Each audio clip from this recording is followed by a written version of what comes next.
Cerita ini diambil dari buku yang ada di perpustakaan sekolah yang ditulis oleh Hadi Yustan Azidin dalam buku Cerita Rakyat Kalimantan Selatan. Begini kisahnya. Pada zaman bahari, ada sebuah kisah yang menceritakan tentang sepasang suami istri. Mereka mempunyai 2 orang anak, 1 laki-laki dan 1 perempuan. Suatu hari sang suami hendak mencari sayur bayam dan pakis. Setelah mendapatkan sayur yang cukup banyak, suaminya pergi jalan-jalan. Sementara itu, istrinya memasak nasi dan menggangan di dapur. Sayur pakis yang banyak itu ketika dimasak ternyata menyusut, sehingga menjadi sedikit. Mengapa hanya segini sayurnya? Bukankah yang kuberikan tadi banyak?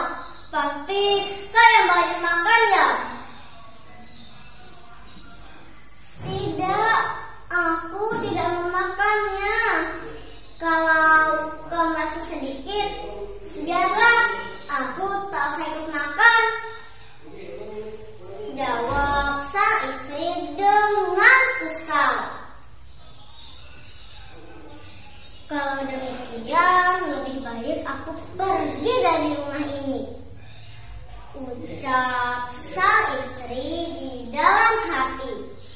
Kemudian ia pergi meninggalkan rumahnya. Mudah-mudahan aku dimakan hantu. Sementara itu, anak-anaknya di rumah menangis sejadi-jadinya karena sang ibu tak ada di rumah. Sang ayah pun tak tahu kemana ibunya pergi. Akhirnya si kakak perempuan menggendong adiknya untuk mencari jejak ibunya. Ibu, pulanglah bu. Adik menangis bu. Adik kehausan. Adik meminta susu bu.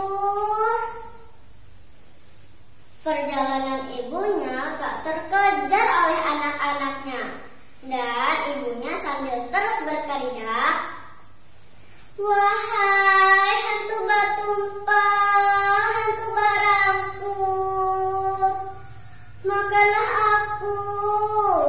aku kapuhunan gangan bayam, aku kapuhunan gangan pakis." Ternyata sang ibu telah dimakan hantu batumpah, hantu barangkut. Mula-mula ditelan dari lutut sampai sebatas pinggang. Anak-anaknya melihat itu juga ingin menceburkan diri ke dalam mulut hantu, tetapi sang ibu mencegahnya. Jangan lakukan itu nak. Ibu tak mungkin tertolong lagi. Ambillah 1 bola mata ibu dan jari kelingking ibu. Kemudian tanam dan siramlah setiap hari. Sekarang kalian harus pulang nak, perintah ibunya. Dengan berat hati mereka pulang ke rumah. Sesampainya di rumah, ternyata sang ayah sudah tidak ada di rumah. Entah pergi kemana. Kemudian mereka menanam 1 bola mata dan jari kelingking ibunya di halaman rumahnya. Setiap hari mereka siram, dan seminggu kemudian tumbuhlah sebatang enau dan sebatang tamputu. Dari hari ke hari, kedua pohon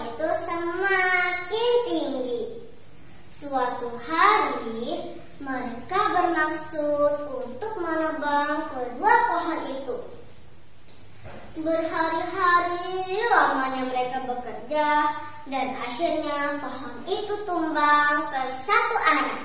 Pucuknya tepat berada di halaman rumah Ningman dan Puri.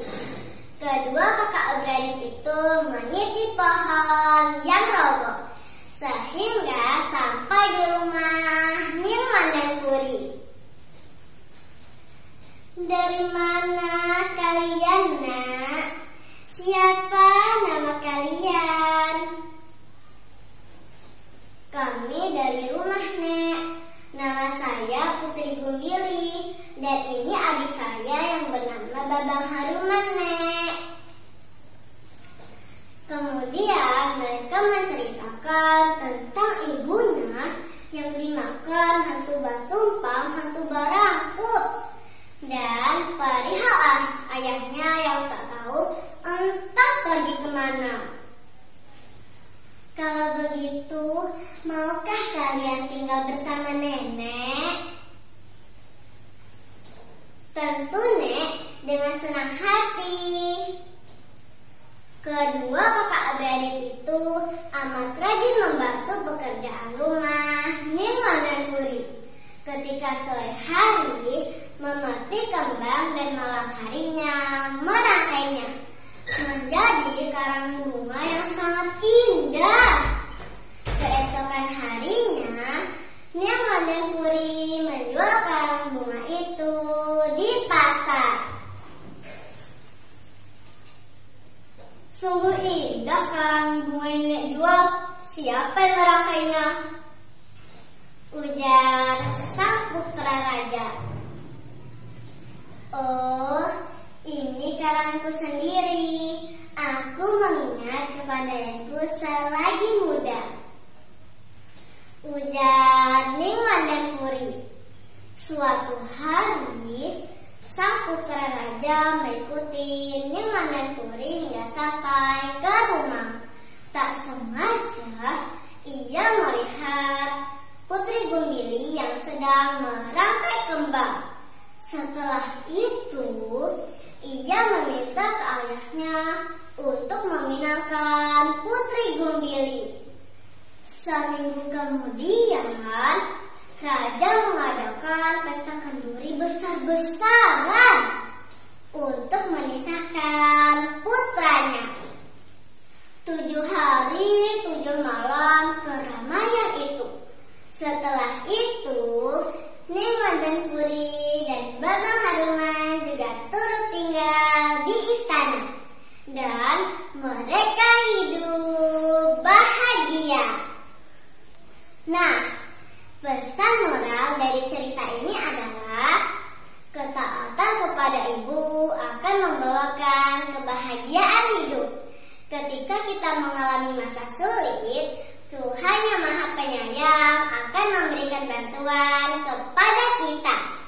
Sekian cerita dari saya, Esdurian campur Selasih. Cukup sekian dan terima kasih. Wassalam.